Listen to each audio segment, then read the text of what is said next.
से कहा कि आदम अलैहिस्सलाम को सजदा करो तो वो सब सजदे में पड़ गए।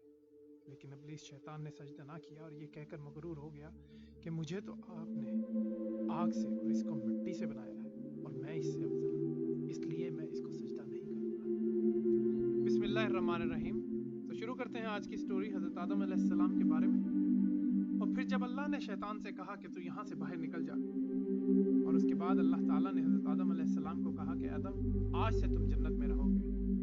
आदम अलैहिस्सलाम को अपना आप जन्नत में बहुत अकेला महसूस होता था, मगर उनको उसकी वजह मालूम नहीं थी।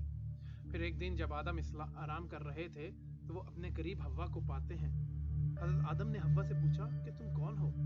हव्वा ने जवाब दिया, मुझे अल्लाह सुब्हानहू व तआला ने आपके लिए तख्लीक किया है ताकि आपको ज़हनी सुकून मिल सके। फिर अल्लाह ने दोनों को जन्नत में रहने की इजाज़त दी और उनसे कहा कि तुम यहाँ जन्नत में रहो और जो चाहे खाओ पियो। लेकिन शैतान ने उन दोनों को वरगलाना शुरू कर दिया। शैतान अल्लाह की कसम खाकर उस दरख्त के फजाइल और बरक़ात बयान करने लगा और आदम और हव्वा को इस दरख्त के बारे में सोचने पर मजबूर कर दिया। शैतान ने कहा, ऐ आदम और हव्वा, अल्लाह ने तुम्हें इस दरख्त से सिर्फ इस वजह खाने से मना किया है क्योंकि इसमें एक छुपा राज है।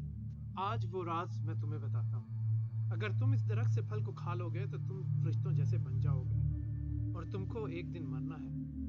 लेकिन अगर तुम इस दरख्त से खा लोगे तो तुम दोनों हमेशा के लिए जिंदा रहोगे। और फिर शैतान ने उनसे अल्लाह की कसम खाकर कहा कि यही सिर्फ वो वजह है जिससे अल्लाह ताला ने तुम्हें इस दरख्त के पास जाने से मना फरमाया है। जैसा कि हज़रत आदम पहले पैगंबर थे और उन्होंने अपनी ज़िंदगी में कभी झूठ का सामना नहीं किया था, और यही वो वजह थी कि आदम और हव्वा दोनों को शैतान की बातों का इत्बार आ गया। आदम और हव्वा ने दोनों ने इस दरख्त से खा लिया और जब वो खाकर फारिग हुए तो उन दोनों के कपड़े उनके जिस्म पर मौजूद नहीं थे।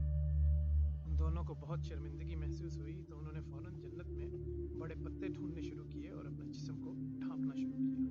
इस पर अल्लाह ताला ने उनसे कहा, ऐ आदम, ऐ हव्वा, क्या मैंने तुम्हें मना नहीं किया था कि इस दरख्त से कुछ नहीं खाना, और ये कि शैतान तुम्हारा खुला दुश्मन है? मैंने तुमसे ये नहीं कहा था? इन दोनों को अपने किए पर बहुत शर्मिंदगी हुई और उन्होंने कहा, ऐ अल्लाह, हमने हम पर बहुत जुल्म किया, अगर तू हमें माफ़ नहीं करेगा तो हम नुकसान पाने वालों में होंगे। इन दोनों को अपनी गलती का एहसास हुआ, लेकिन इसके बाद अल्लाह ने उनको मग़फ़िरत मांगने के कलामात सिखाए, जिस पर दोनों ने अल्लाह ताला से माफ़ी मांगी और इसके बाद दोनों को ज़मीन पर भेज दिया गया।